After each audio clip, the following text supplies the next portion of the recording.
नमस्कार दोस्तों, मैं हूं कुसुम कला। स्वागत करती हूं आप लोगों को अपने YouTube चैनल में। आज फिर मैं एक विवाह गीत सुनाने जा रही हूं आप लोगों को।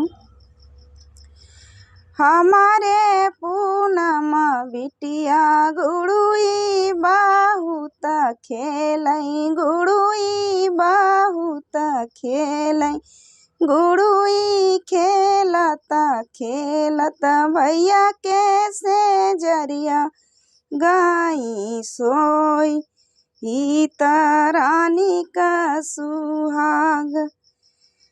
अरे घर में से निकाली नी भौजी हो कावने देई, भाभी हो कावने देई, से जिया से दिहालिनी ढकेल, ई रानी का सुहाग।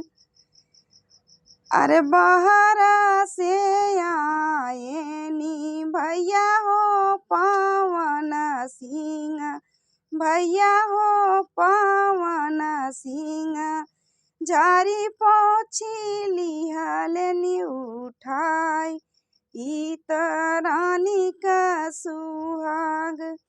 अरे हमारे पूनम बेटी गुड़ुई बहुत खेलई, गुड़ुई बहुत खेलई, गुड़ुई खेलता खेलता भैया के से जरिया गाइनी सोई, ई रानी का सुहाग।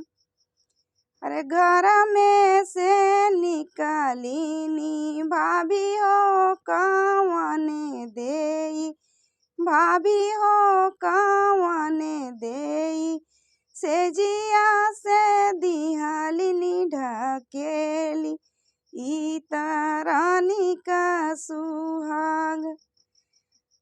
अरे घर में से निकाली नी भाभी हो कावने देई, भाभी हो कावने देई, से जिया से दिहालिनी ढकेली, ई रानी का सुहाग।